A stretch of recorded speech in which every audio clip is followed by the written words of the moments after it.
नमस्कार विद्यार्थी मित्रों, केम छो? मजामां? हूँ टीलाळ अश्विन आप बधानुं हार्दिक स्वागत करूँ छूं। આપણે વિજ્ઞાન ધોરણ 10 ચેપ્ટર 9 આનુવંશિકતા અને ઉદ્વિકાસની અંદર ભાગ 1, 2 અને 3 સમજ્યા। હવે ભાગ 4ની અંદર ઉદ્વિકાસ અને તેના તબક્કાઓ વિશે આપણે સમજવાનું છે। તો ચાલો શરૂઆત કરીએ। ઉદ્વિકાસ, તેના તબક્કા અને તેનું વર્ગીકરણ। શું કહે છે? આ સિદ્ધાંતને આધારે આપણે આપણી ચારે તરફ મળી આવનારી વિભિન્ન જાતિઓની વચ્ચે વિકાસીય સંબંધ સ્થાપિત કરી શકીએ છીએ।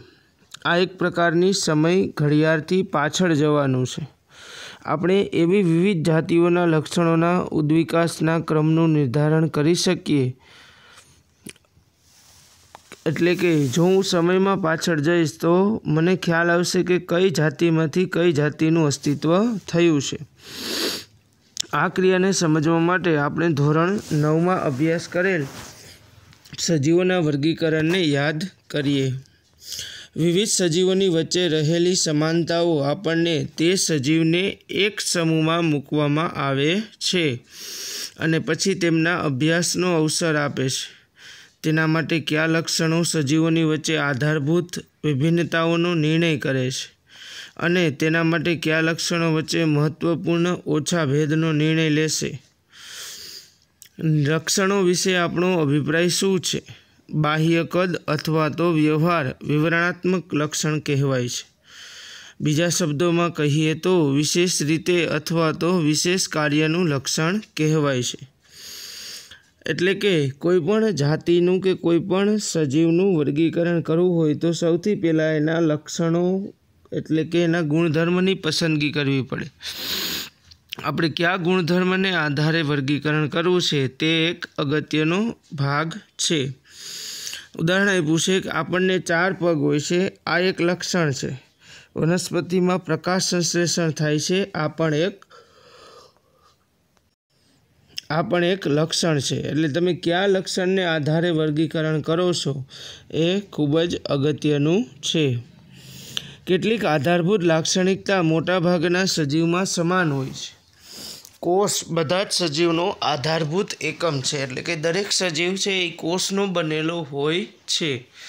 વર્ગીકરણના આગળના સ્તર પર કોઈ લાક્ષણિકતા મોટાભાગના સજીવોમાં સમાન જ હોય છે, પરંતુ બધા સજીવોમાં હોતું નથી। કોષની સંરચનાની આધારભૂત લાક્ષણિકતાનું એક ઉદાહરણ કોષમાં કોષ કેન્દ્રની હાજરી હોવી કે ન હોવી તે છે। તો વર્ગીકરણ કેવી રીતે થયેલું છે એ અહીં સમજાવવામાં આવે છે। સૌથી પાયાનો અને મહત્વપૂર્ણ વર્ગીકરણનો સિદ્ધાંત કોષ। હવે તો કોષના 2 પ્રકાર, એક એવો કોષ કે જેની અંદર કેન્દ્ર છે અને એક એવો કોષ કે જેની અંદર કોષ કેન્દ્ર હોતું નથી, જે વિવિધ સજીવોના વિભિન્ન હોય છે। જીવાણુ કોષ એટલે કે બેક્ટેરિયાના કોષમાં સુવિકસિત કોષ કેન્દ્ર હોતું નથી, આથી આપણે તેને આદિકોષ કેન્દ્રી કોષ કહીએ છીએ। જ્યારે મોટાભાગના બીજા સજીવોના કોષોમાં કોષ કેન્દ્ર સુવિકસિત મળી આવે છે, એટલે તેને કોષ કેન્દ્રયુક્ત કોષવાળા સજીવને આપણે કાયક સજીવ કહીએ છીએ। હવે તો કે કોષ કેન્દ્રના પાછા હવે કોષને આધારે સજીવોના પ્રકાર પાડીએ તો એક કોષીય અને બહુકોષી। શું કહે છે? કોષ કેન્દ્રયુક્ત કોષવાળા સજીવને એક કોષીય અથવા તો બહુકોષીય સજીવના લક્ષણો શારીરિક સંરચનામાં એક આધારભૂત ભિન્નતા દર્શાવે છે, એટલે કે એક કોષી સજીવ અને બહુકોષી સજીવ। હવે જે કોષો તેમજ પેશીઓના વિશિષ્ટીકરણને કારણે હોય છે, તો બહુકોષીય સજીવમાં પ્રકાશ સંશ્લેષણ થવું કે ન થવું તે વર્ગીકરણનું આગળનું સ્તર છે। હવે જો હું આગળ વધું, સૌથી પહેલાં આપણે ક્યાંથી વર્ગીકરણની શરૂઆત કરી? કોષથી। કોષ કેન્દ્ર હોય અને ન હોય। તો કોષ કેન્દ્ર હોય એના 2 પ્રકાર, પાછા એક કોષી અને બહુકોષી। હવે એક કોષી અને બહુકોષીમાં બહુકોષીય સજીવના 2 પ્રકાર, પાછા પ્રકાશ સંશ્લેષણ થતું હોય અને પ્રકાશ સંશ્લેષણ થતું નથી। અને શું કહે છે? તેમાં કેટલાક સજીવ એવા છે કે જેમાં અંતઃકંકાલ હોય છે અને કેટલાક બાહ્ય કંકાલનું લક્ષણ એક અન્ય પ્રકારની આધારભૂત રચનાનો ભેદ હોય છે. આ થોડાક જ પ્રશ્નો જે આપણે અહીંયા પૂછેલા છે, જેના દ્વારા આપણે કોઈ જોઈ પણ શકીએ છીએ કે ઉદ્વિકાસનો વિકાસ થઈ રહ્યો છે અને જેને આધારે આપણે વર્ગીકરણ માટે સમૂહ બનાવી શકીએ છીએ.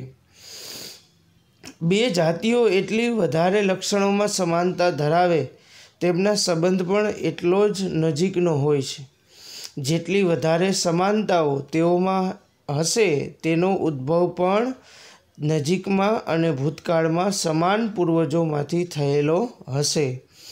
આપણે આને ઉદાહરણની મદદથી સમજી શકીએ છીએ. એક ભાઈ તેમજ એક બહેન વધારે નજીકના સંબંધી છે. તેનાથી પહેલી પેઢીમાં તેમના પૂર્વજ સમાન હતા, એટલે કે તેઓ એક જ માતા પિતાના સંતાન છે.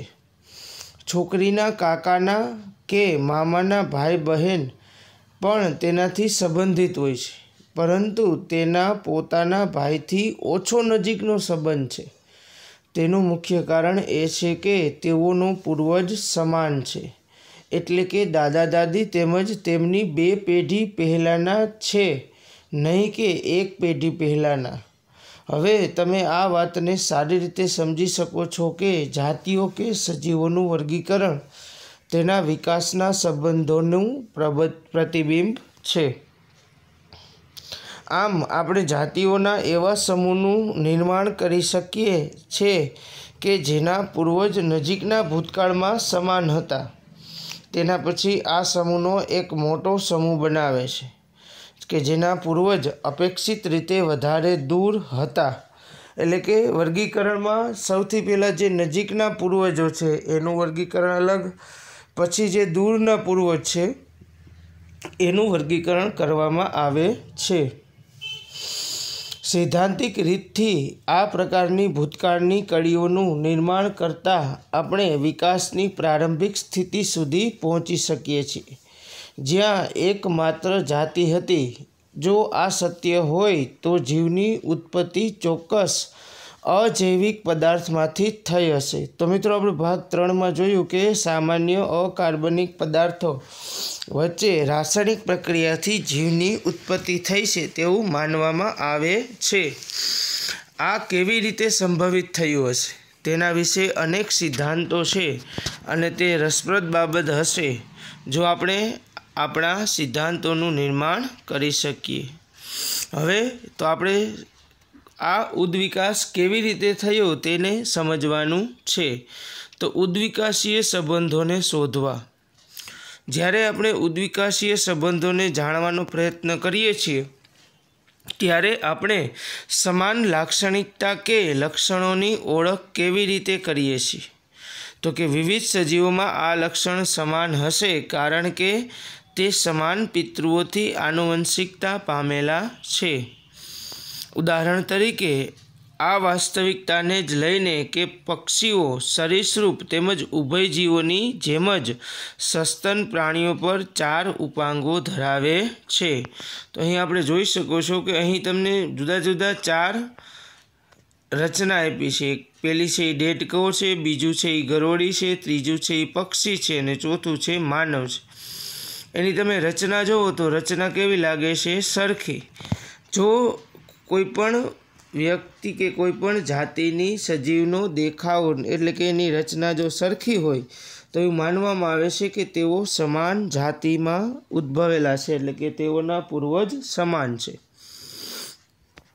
જો એ લખ્યું છે બધામાં ઉપાંગોનો આધારભૂત સંરચના એક સમાન હોય છે. જો કે વિવિધ પૃષ્ઠવંશીઓમાં કાર્ય કરવા માટે તેઓનું રૂપાંતર થાય છે, છતાં પણ ઉપાંગોની આધારભૂત સંરચના એક સમાન છે. આવા સમમૂલક લક્ષણોની મદદથી વિભિન્ન જાતિઓ વચ્ચે ઉદ્વિકાસીય સંબંધોને ઓળખી શકાય છે. એટલે કે આવી સંરચનાને આધારે આપણે જુદા જુદા જે જાતિઓ છે એની વચ્ચેનો સંબંધ મેળવી શકીએ છીએ, એની પાયાની સંરચનાને આધારે. પરંતુ કોઈ અંગના આકારમાં સમાનતાઓ હોવી તેનું એકમાત્ર કારણ સમાન પૂર્વજ નથી. તો ઘણીવાર એવું બને છે કે રચના સરખી હોય પણ કાર્ય જુદા જુદા હોય, તો સામાન્ય વિજ્ઞાનમાં એને રચના સદસ અંગો કહેવાય છે. જે જાતિઓની રચના સમાન છે પરંતુ કાર્ય જુદા જુદા છે એને રચના સદસ અંગો કહેવાય છે. હવે કાર્ય સદસ અંગો, તો કાર્ય સદસ અંગોમાં શું થાય? જેના કાર્ય સરખા હોય પરંતુ રચના જુદી જુદી હોય તેને કાર્ય સદસ અંગો કહેવાય છે. જો અહીં આપ્યું છે કે પરંતુ કોઈ અંગના આકારમાં સમાનતા હોવી તેવું એકમાત્ર કારણ સમાન પૂર્વજ નથી. ચામાચીડિયું તેમજ પક્ષીની પાંખના વિશે તમે શું વિચારો છો? તો કે ચામાચીડિયુંની પાંખ પણ ઉડવા માટે કામ આવે, પક્ષીની પાંખ પણ ઉડવા માટે કામ આવે છે, એટલે એના કાર્ય સરખા છે. પક્ષી તેમજ ચામાચીડિયાને પાંખ હોય છે પરંતુ ખિસકોલી તેમજ ગરોળીને પાંખ હોતી નથી. તો અહીં વાત કરીએ તો ખાસ યાદ રાખજો, રચના સદસ અને કાર્ય સદસ અંગો, જેની રચના સરખી અને કાર્ય જુદા જુદા એને રચના સદસ, જેના કાર્ય સરખા અને રચના જુદી જુદી એને કાર્ય સદસ અંગો કહેવાય છે. તે શું પક્ષી તેમજ ચામાચીડિયાની વચ્ચેનો સંબંધ ખિસકોલી અને ગરોળીની તુલનામાં વધારે નિકટ છે? તો કે ના. આના પહેલાં કે આપણે કોઈ તારણ કાઢીએ, આપણે પક્ષી તેમજ ચામાચીડિયાની પાંખોનું અવલોકન સૂક્ષ્મ રીતે કરવું જોઈએ. જ્યારે આપણે એવું કરીએ છીએ ત્યારે આપણને ખબર પડે છે કે શું કે ચામાચીડિયામાં પાંખ મુખ્યત્વે મધ્યસ્થ આંગળીના મધ્યની ત્વચાના વિસ્તરણથી નિર્માણ પામે છે, પરંતુ પક્ષીઓની પાંખ તેના સંપૂર્ણ અગ્ર ઉપાંગની ત્વચાના વિસ્તરણથી બને છે, જે પીછાઓથી ઢંકાયેલ રહે છે. આમ બંને પાંખોની રચના, તેમનું બંધારણ તેમજ સંઘટકોમાં વધારે ભિન્નતા જોવા મળે છે. તેઓ એક જેવા દેખાય છે કારણ કે તે ઉડવા માટે તેના ઉપયોગ કરે છે, પરંતુ બધાની ઉત્પત્તિ એટલે કે બંનેની ઉત્પત્તિ સંપૂર્ણ રીતે સમાન રીતે થયેલી નથી. આ કારણસર તેને સમરૂપ કે કાર્ય સદસ અંગનું લક્ષણ ગણવામાં આવે છે, નહીં કે સમમૂલક લક્ષણ. એટલે કે જેનું કાર્ય સરખું હોય એને કાર્ય સદસ અંગો કહેવાય અને જેની રચના સરખી હોય એને સમમૂલક અંગો કહેવાય છે. હવે તે વિચાર કરવો વધારે રસપ્રદ રહેશે કે પક્ષીના અગ્ર ઉપાંગ તેમજ ચામાચીડિયાના અગ્ર ઉપાંગને સમજાત માની શકાય અથવા તો સમરૂપ. તો પક્ષીના અગ્ર ઉપાંગો તેમજ ચામાચીડિયાના અગ્ર ઉપાંગને સમરૂપ માની શકાય, સમજાત નહીં. તેઓ એક જ જાતિના નથી પરંતુ સમરૂપ એટલે કે તેઓના કાર્યો સરખા છે. હવે એવી જ રીતે ઉદ્વિકાસના બીજે સમજવા માટે બીજું ઉદાહરણ આપ્યું છે, અશ્મિ અથવા તો જીવાશ્મો. અંગોની સંરચના માત્ર વર્તમાન જાતિઓ પર થઈ શકતી નથી, પણ તે જાતિઓ પર પણ આધાર રાખી શકે છે જે અત્યારે એટલે કે હાલમાં જીવિત નથી. આપણે કેવી રીતે જાણી શકીએ કે તે લુપ્ત થયેલી જાતિઓ કદી અસ્તિત્વમાં પણ હતી? તો કે આપણે આ અશ્મિ દ્વારા જાણી શકીએ છીએ કે વર્ષો પહેલાં આવી જાતિ અસ્તિત્વ ધરાવતી હતી. અશ્મિ કે જીવાશ્મ કે જીવાશેષ એટલે શું? તો કે સામાન્યતઃ સજીવના મૃત્યુ પછી તેના શરીરનું વિઘટન થાય છે અને તે સમાપ્ત થઈ જાય છે. પરંતુ શું થાય છે? ક્યારેક સજીવ અથવા તો તેના કેટલાક ભાગ એવા વાતાવરણમાં જતા રહે છે કે જેના કારણે તેનું વિઘટન સંપૂર્ણ રીતે થઈ શકતું નથી, એટલે કે એનું વિઘટન સંપૂર્ણ થતું નથી. ઉદાહરણ તરીકે, જો કોઈ મૃત કીટક ગરમ માટીમાં સુકાઈ જઈને કડક થઈ જાય અને તેમાં તે કીટકના શરીરની છાપ સુરક્ષિત રહી જાય, તો આ પ્રકારે કે રીતે રક્ષણ પામેલા અવશેષને जीवाश्म के जीवाशेष अथवा तो अश्मि कहेवाय छे। तो अहीं क्यांक अश्मिना उदाहरण आप्या छे। एमां छे वृक्षनुं थड़ पेलुं, बीजुं छे अश्मि अपृष्ठवंशी जेने एमोनाइट कहेवाय छे, त्रीजुं छे अपृष्ठवंशी ट्रायलोबाइट, चौथुं छे माछली नाइटिया अने पांचमुं छे डायनासोरनी खोपड़ी।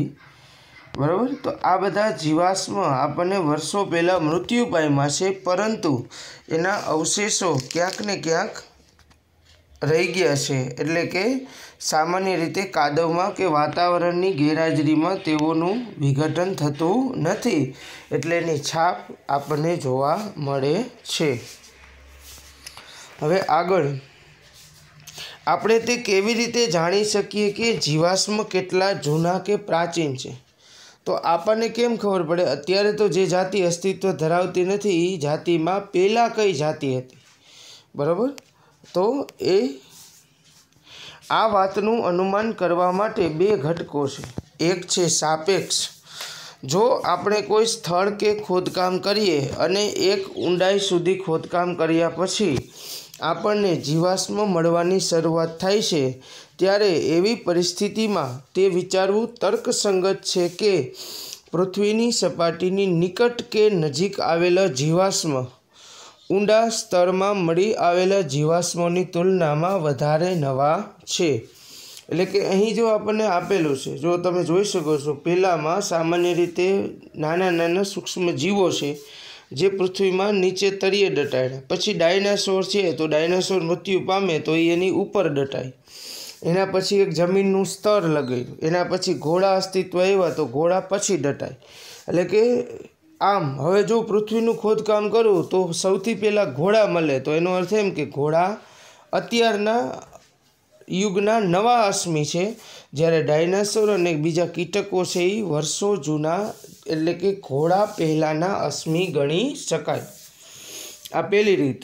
હવે બીજી પદ્ધતિ કે રીત છે એ ફોસિલ ડેટિંગ છે, જેમાં જીવાશ્મ મળી આવનારા કોઈ એક તત્વને વિવિધ સમસ્થાનિકોના ગુણોત્તરના આધારે જીવાશ્મના સમયને નક્કી કરવામાં આવે છે। આપણે એને કાર્બન ડેટિંગ પદ્ધતિ પણ કહેતા હતા।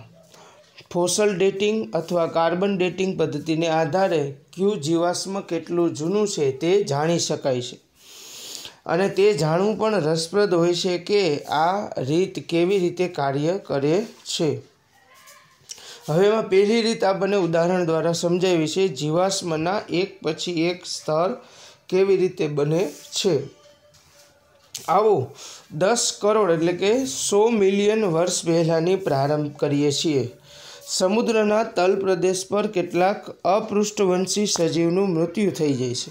એટલે સમુદ્રના તલ પ્રદેશ એટલે કે કિનારા વિસ્તારમાં કેટલાક પ્રાણીઓ મૃત્યુ પામે છે અને તેઓ રેતીમાં દટાઈ જાય છે। ધીમે ધીમે હજી વધારે રેતી એકત્રિત થતી જાય છે અને વધારે દબાણને કારણે તે ખડક કે મોટા પથ્થર બની જાય છે। પછી કેટલાક મિલિયન વર્ષો પછી તે વિસ્તાર કે ક્ષેત્રમાં રહેનારા ડાયનાસોર મરી જાય છે અને તેના શરીર પર રેતીમાં દટાઈ જાય છે। આ રેતી કે માટી પર દબાણ અનુભવીને મોટા પથ્થર કે ખડક બની જાય છે, જે પહેલાં અપૃષ્ઠવંશીના જીવાશ્મના ખડક કે મોટા પથ્થરની ઉપર બને છે। એટલે કે સમુદ્રના જીવ પછી ડાયનાસોર આવ્યું, એ પણ મૃત્યુ પામે છે, ડાયનાસોરની ઉપર માટીનો એક પથ્થર લાગી જાય છે। પછી આગળ ફરીથી તેમના કેટલાક વર્ષો પછી આ ક્ષેત્ર કે વિસ્તારમાં ઘોડા જેવા સમાન કેટલાક સજીવોના જીવાશ્મો પહાડો કે મોટા પથ્થર અથવા તો ખડકમાં દટાઈ જાય છે। તો પછી કોણ આવ્યું? ઘોડા। તો હવે ઘોડાના જીવાશ્મ દટાઈ જાય છે। તેના ઘણા સમય ઉપરાંત ભૂમિ ક્ષરણ એટલે કે માની લો કે પાણીના પ્રવાહને કારણે કેટલાક પહાડો કે ખડકો છે એ ફાટી જાય છે અને ઘોડા જેવા જીવાશ્મ મળી આવે છે। જેમ જેમ આપણે ઊંડું ખોદકામ કરતા જઈએ તેમ તેમ પ્રાચીન જૂના જીવાશ્મ આપણને પ્રાપ્ત થતા જાય છે। એટલે કે જે જીવાશ્મ જૂના હશે એ આપણને ક્યાં મળશે? સૌથી નીચે, અને જે જીવાશ્મ નવા હશે તે આપણને ક્યાં મળશે? ઉપર। હવે આગળ ઉદ્વિકાસના તબક્કાઓ। तो पृथ्वी पर सजीव सृष्टि आव्या पछी क्या प्रकारे अने केवा उद्विकास थयो छे आपणे जोईए। अहीं तमे जे फोटो जोवो छो ए प्लेनेरिया छे। शुं कहे छे अहींया ते प्रश्न उत्पन्न थाय छे के जो जटिल अंग उदाहरण तरीके आँखनी पसंदगी तेनी उपयोगिताना आधारे थाय छे तो ते डीएनए में मात्र एक परिवर्तन द्वारा केवी रीते संभव छे। एटले के आँख छे एक जटिल अंग छे, डीएनए में एकादो फेरफार थता जोवा मळती नथी।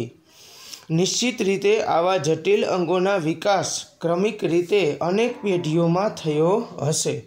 एटले के आपणी जे आँख छे ए आँखनी रचना थवा माटे पृथ्वी पर अनेक नवी नवी जातिओ उत्पन्न थई हशे अने आ जातिओ उत्पन्न थया पछी आपणी आँखनुं निर्माण थयुं हशे। परंतु वच्चेनुं परिवर्तन केवी रीते पसंदगी पाम्युं हशे तेना माटे अनेक संभवित स्पष्टीकरण छे। एक वच्चेनो तबको एटले के आकृति 9.11 जेम के अर्धविकसित आँख।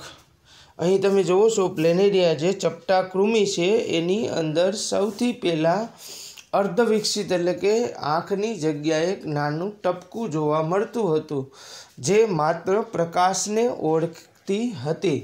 तो एवुं कहेवाय छे के सौ प्रथम आँखनी उत्क्रांति प्लेनेरियामां थई छे।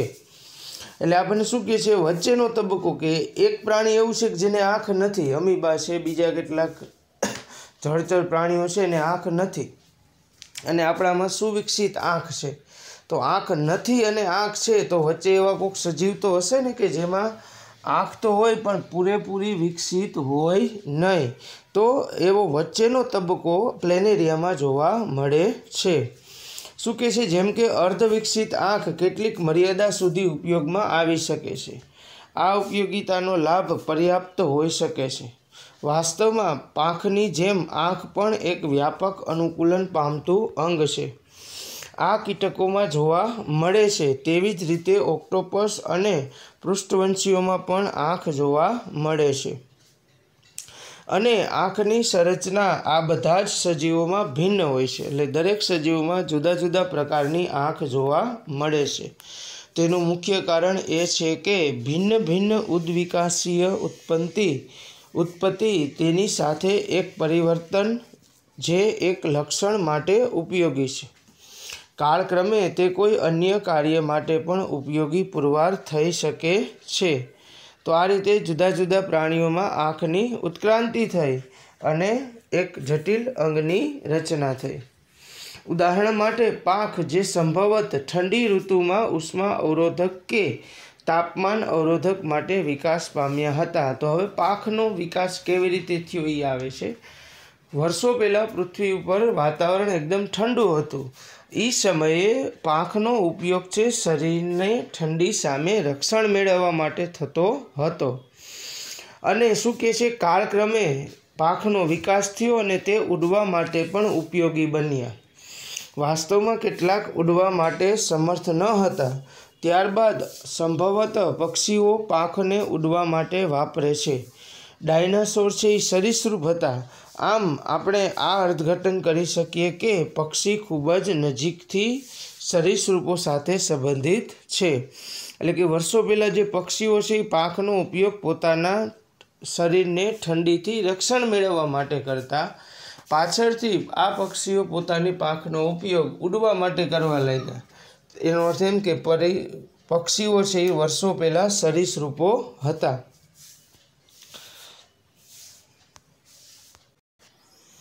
शुं कहे छे अहीं तेनो उल्लेख करवो घणो रसपूर्ण छे के घणी वधारे भिन्नता देखाडनारी रचनाओ एक समान शरीर संरचनामांथी विकास पामी शके छे।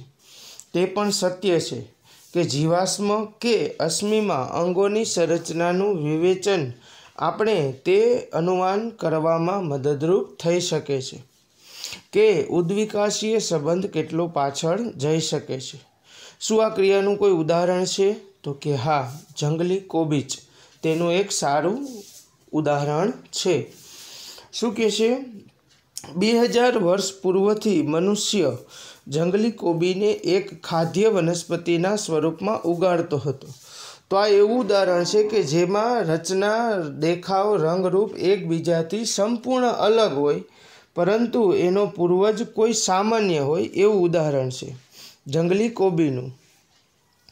शुं कहेशे? तेणे पसंदगी द्वारा तेमांथी विविध शाकभाजीनो विकास कर्यो परंतु ते प्राकृतिक पसंदगी न रहता कृत्रिम पसंदगी छे। एटले के आ कुदरती रीते नहीं पण कृत्रिम रीते करेलो विकास छे। शुं कर्युं तेने? કેટલાક ખેડૂતોએ તેના પર્ણોની વચ્ચેનું અંતર ઓછું કરવા માગતા હતા। એટલે પર્ણો વચ્ચેનું અંતર ઓછું કરવું એટલે જે નવી જંગલી કોબીમાંથી સંતતિ બની જે કોબીજ છે, જેનાથી કોબીજનો વિકાસ થાય છે, જેને આપણે ખાઈ શકીએ છીએ। તો કેટલાક ખેડૂતોએ શું કર્યું? પુષ્પોની વૃદ્ધિને અવરોધવા માગતા હતા।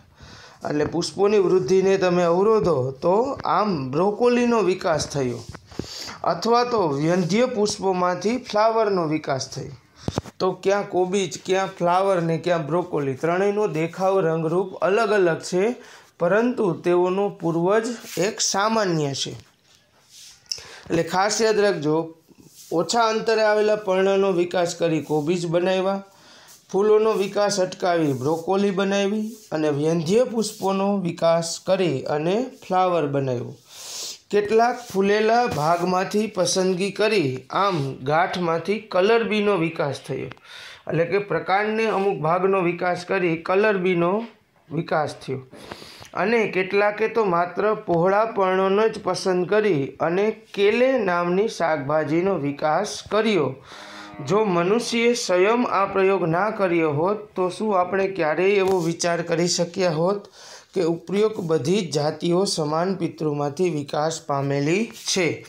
તો એ તમે જોઈ શકો છો કલરબી વચ્ચે છે એ જંગલી કોબી છે અને આ જેટલા પણ તમે બાજુના જે 6 ફોટા જોવો છો એનો પૂર્વજ આ જંગલી કોબી છે, બરાબર? કોબીજ, લાલ કોબીજ, બ્રોકોલી, ફ્લાવર, ક્લે અને કલરબી આ બધા જ જંગલી કોબીમાંથી ઉત્પન્ન થયેલા છે પણ કૃત્રિમ વિકાસ કરીને।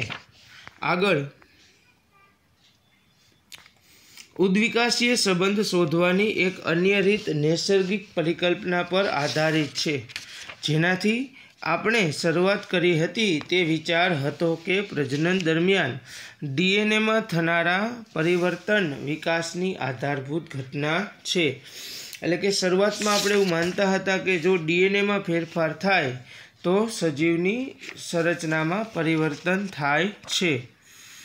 આ સત્ય છે કે વિવિધ જાતિઓના ડીએનએની સંરચનાની તુલનાથી આપણે સીધા જ નક્કી કરી શકીએ છીએ કે આ જાતિઓના ઉદ્ભવ દરમિયાન ક્યાં અને કેટલા પરિવર્તન આવે છે। તો ડીએનએમાંથી આપણે એવું ગોતી શકીએ કે કઈ જાતિમાં કેટલા ફેરફાર થયા છે। ઉદ્વિકાસીય સંબંધ સ્થાપિત કરવામાં આ વિધિનો વ્યાપક પ્રમાણમાં ઉપયોગ થાય છે। તો આ રીતે ડીએનએને આધારે પણ ઘણીવાર ઉદ્વિકાસના સંબંધોને આપણે સ્થાપિત કરી શકીએ છીએ। હવે આગળ વધુ જાણવા જેવું આણ્વિક ઉદ્વિકાસ શું કહે છે? આપણે એ વાતની ચર્ચા કરતા હતા કે કોષ વિભાજનના સમયે ડીએનએમાં થનારા પરિવર્તનથી તે પ્રોટીનમાં પણ પરિવર્તન આવે છે। એટલે કે ડીએનએમાં ફેરફાર થાય એટલે ડીએનએનું જે બંધારણ છે જે પ્રોટીનનું છે એમાં પણ ફેરફાર જોવા મળે છે, જે નવા ડીએનએથી બનશે। બીજી વાત એ થઈ હતી કે આ પરિવર્તન પેઢી દર પેઢી કે ઉત્તરોત્તર પેઢીઓમાં સંચય પામતા જાય છે। એટલે કે એક પેઢીમાંથી બીજી પેઢીમાં, બીજીમાંથી ત્રીજામાં આ ડીએનએ વહન પામે છે। શું આપણે સમયની સાથે પાછળ જઈને જોઈ શકીએ છીએ કે આ પરિવર્તન કયા સમયે થયું હતું? આણ્વિક ઉદ્વિકાસ વાસ્તવમાં આ જ કરે છે। આ અભ્યાસમાં આ વિચાર ખરેખર યોગ્ય છે કે દૂરસ્થ સંબંધિત સજીવોના ડીએનએમાં આ વિભિન્નતાઓ વધારે માત્રામાં સંચિત થાય છે। આ પ્રકારના અભ્યાસમાં ઉદ્વિકાસીય સંબંધોને શોધવા પડે છે અને આ અત્યંત મહત્વપૂર્ણ છે કે વિવિધ સજીવોની વચ્ચે આણ્વિક ઉદ્વિકાસ દ્વારા સ્થાપિત સંબંધિત વર્ગીકરણની સાથે સુમેળ પામે છે, અને જેના વિષયમાં આપણે ધોરણ 9માં અભ્યાસ કરી ગયા છીએ. એટલે કે ડીએનએના ક્રમબદ્ધ વિકાસથી તમે કઈ સજીવમાંથી કયો સજીવ ઉત્પન્ન થયેલો છે તે તમે જાણી શકો છો. હવે પ્રશ્નમાં બે જાતિના ઉદ્વિકાસીય સંબંધને નક્કી કરવા માટેની એક લાક્ષણિકતાનું ઉદાહરણ આપો. તો સામાન્ય રીતે બે જાતિઓના ઉદ્વિકાસને સંબંધને નક્કી કરવા માટે સામાન્ય રીતે આપણે રચના સદસ્ય અંગો એટલે કે સમમૂલક અંગો છે એ કહી શકીએ. સામાન્ય રીતે ઉભયજીવી, સરીસૃપ, ઢેઢગરોળી, દેડકો અને માનવના હાથ બધાની રચના કેવી છે? સરખી, પરંતુ કાર્ય જુદા જુદા છે. બીજો પ્રશ્ન, એક પતંગિયા અને ચામાચીડિયાની પાંખને શું સમજાત અંગ કહી શકાય છે? કેમ અથવા કેમ નહીં? તો કે ના, તેઓ સમજાત અંગો નથી, કારણ કે તેઓની જાતિ સમાન નથી, માત્ર કાર્ય સમાન છે, એટલે તે સમરૂપ અંગ છે, સમજાત અંગ નથી. ત્રીજો પ્રશ્ન, અશ્મિ શું છે? તે જૈવ ઉદ્વિકાસની ક્રિયા વિશે શું દર્શાવે છે? તો કે ભૂતકાળમાં અસ્તિત્વ ધરાવતા વનસ્પતિ અથવા પ્રાણીઓના મૃત શરીરનું અંગ અથવા તો એની છાપને અશ્મિ કહે છે. અને તે જૈવ ઉદ્વિકાસની ક્રિયામાં શું? તો કે સામાન્ય રીતે અશ્મિ જે પ્રમાણે આપણને પૃથ્વીમાંથી મળી આવે છે તે પ્રમાણે આપણને જૈવ ઉદ્વિકાસના તબક્કા સમજાવે છે. સૌથી ઉપરની સ્તરમાં મળતું જીવાશ્મ નવા જીવાશ્મ છે, અને સૌથી નીચેની તરફ મળતું જીવાશ્મ જૂના જીવાશ્મ છે. આભાર વિદ્યાર્થી મિત્રો.